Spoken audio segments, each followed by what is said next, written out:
السلام علیکم ورحمۃ اللہ وبرکاتہ۔ آج کی ہماری ٹاک بہت انٹرسٹنگ ہے۔ ہم ڈسکس کرنے جا رہے ہیں حلیۃ الشیطان، شیطان کا حلیہ۔ اگر امیجن کیا جائے کہ شیطان کیسا ہے، اس کا حلیہ کیسا ہے، اس کی شیپ کیسی ہے، تو ذہن میں ایک بہت خوفناک، ایک اسٹرینج اور ایک فیئرسم اسکیچ بنتا ہے۔ لمبے لمبے دانت، بگ آرمز، بلیک کلر، اور ایک بہت ڈرٹی اور بہت خوفناک امیج آتی ہے۔ اور اتنا ڈراؤنا اسکیچ اس لیے بنتا ہے کہ ہم نے مختلف جگہوں میں مختلف خوفناک پکچرز دیکھی ہوتی ہیں۔ کبھی بک پر کوئی خوفناک پکچر دیکھتے ہیں، کبھی کسی مووی میں، سوشل میڈیا یا واٹ ایور اینی ویئر۔ تو وہ جتنی ڈراؤنی ہم پکچر دیکھتے ہیں، ہم اسی طرح شیطان کو بھی امیجن کرنے لگتے ہیں۔ سوال یہ ہے کہ کیا واقعہ ہی شیطان کا یہی حلیہ ہے جو ہم امیجن کرتے ہیں یا جو ہم کو دکھایا جاتا ہے؟ تو جواب یہ ہے کہ یہ صرف ایک انسانی تخیل ہے، ایک انسانی امیجنیشن ہے۔ شیطان کا درست حلیہ کیا ہے، یہ تو ہمیں کسی کو نہیں معلوم، لیکن شیطان کے حلیے کی کچھ رہنمائی ہمیں احادیث سے ملتی ہے۔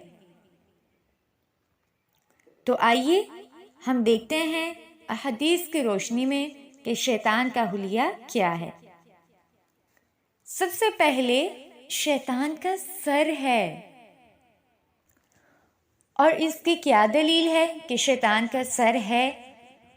عطا بن یسار کہتے ہیں کہ رسول اللہ ایک دفعہ مسجد میں تھے کہ ایک شخص آیا اور اس کی داڑھی اور سر کے بال بہت پراگندہ تھے، بکھرے ہوئے تھے۔ تو رسول اللہ نے ہاتھ کے اشارے سے اس کو باہر نکلنے کا کہا۔ آپ کی مراد یہ تھی کہ وہ داڑھی اور سر کے بال درست کر کے آئے۔ اس نے ایسا ہی کیا تو رسول صلی اللہ علیہ وسلم نے فرمایا، یہ اس سے بہتر ہے کہ کوئی اس حال میں آئے کہ اس کے بال بکھرے ہوئے ہوں، گویا کہ وہ شیطان کا سر ہے۔ تو اٹس مین کہ شیطان کا سر موجود ہے۔ تو میرے پیارے ساتھیوں، اس مقام پر سوچنا چاہیے کہ بکھرے بال، گندے بال شیطان کے ہوتے ہیں۔ تو ہمیں چاہیے کہ ہم اپنے بالوں کی صفائی کا بھرپور خیال رکھیں۔ اور پھر اسی طرح اس کی دلیل قرآن سے بھی ملتی ہے۔ قرآن میں آتا ہے كَأَنَّهُ رُؤُوسُ الشَّيَاطِينِ، تھوڑ کا درخت جہنم کی تہہ سے نکلتا ہے، اور اس کے گوشے ایسے ہیں جیسے شیطانوں کے سر ہیں۔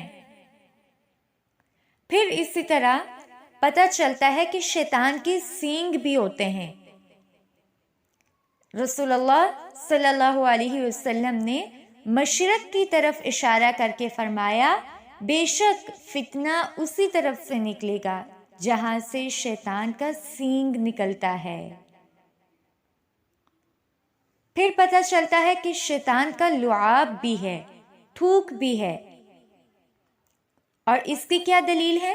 ایک دفعہ رسول صلی اللہ علیہ وسلم نماز میں شیطان کی تنگ کرنے پر، جیسا کہ آپ صلی اللہ علیہ وسلم نے فرمایا کہ میں نے اس کا گلا گھونٹنا شروع کر دیا، حتیٰ کہ اس کے منہ سے نکلنے والی تھوک کی ٹھنڈک مجھے اپنی 2 انگلیوں یعنی انگوٹھے والی اور 7 والی انگلی میں محسوس ہونے لگی۔ تو ادھر سے پتہ چلا کہ شیطان کا لعاب بھی ہوتا ہے۔ اور اس مقام پر آپ سوچ رہے ہوں گے کہ کیا رسول اللہ کو شیطان نظر آتا تھا؟ تو یاد رکھیے گا کہ چونکہ آپ نے لوگوں کو تعلیم دینی تھی، اس لیے آپ کو مشاہدہ اور تجربہ کروایا گیا۔ آگے بڑھتے ہیں۔ شیطان کے حلیے میں یہ بھی ہمیں پتہ چلتا ہے کہ شیطان کی ناک بھی ہے، اور اس کی کیا دلیل ہے کہ انسان جب نماز میں بھول جاتا ہے تو سجدہ سہو کا حکم دیا گیا، تو اس پر رسول صلی اللہ علیہ وسلم نے فرمایا ان 2 سجدوں پر شیطان کی ناک خاک آلود ہو جاتی ہے۔ تو انسان جب نماز میں بھول جائے، بجائے اس کے کہ وہ نماز توڑ دے، وہ سجدہ سہو کر لے۔ پھر اسی طرح پتہ چلتا ہے کہ شیطان کی انگلی بھی ہے، کیونکہ ہر نئے پیدا ہونے والے بچے کو وہ انگلی سے کچوکا لگاتا ہے، پھر بچہ رونے لگتا ہے۔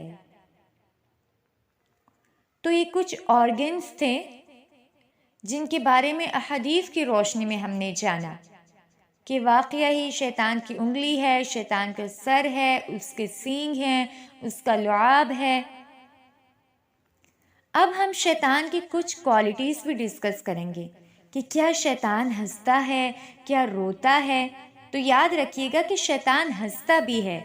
رسول اللہ نے فرمایا اللہ تعالیٰ جمائی کو ناپسند اور چھین کو پسند کرتا ہے، پس تم میں سے کسی کو جمائی آئی تو وہ روکے اور آواز نہ نکالے، کیونکہ وہ شیطان کی طرف سے ہوتی ہے اور شیطان ہنستا ہے۔ میجورٹی لوگ اسی طرح کرتے ہیں کہ جب جمائی لیتے ہیں تو آواز ساتھ نکالتے ہیں۔ تو یاد رکھیے گا کہ اس ایونٹ پر شیطان ہنستا ہے۔ اور شیطان روتا کب ہے؟ رسول اللہ نے فرمایا جب ابن آدم سجدہ والی آیت پڑھ کر سجدہ کرتا ہے تو شیطان روتا ہوا اس سے الگ ہو جاتا ہے اور کہتا ہے ہائے افسوس، ابن آدم کو سجدے کا حکم ملا، اس نے سجدہ کیا اور رب سے قریب ہو گیا، لیکن مجھے سجدے کا حکم ملا، میں نے نافرمانی کی اور رب سے دور ہو گیا۔ پھر اسی طرح شیطان ڈرتا بھی ہے۔ کیسے؟ حضرت عمر کو دیکھ کے ڈرتا تھا، وہ راستہ چھوڑ دیتا تھا جہاں سے حضرت عمر گزرتے تھے۔ تو یہ تھی کچھ شیطان کی کوالٹیز، اس کے آرگنز کے بارے میں ہم نے جانا۔ آج کے لیے اتنا ہی کافی ہے۔ جزاک اللہ خیرا کثیرا۔ السلام علیکم۔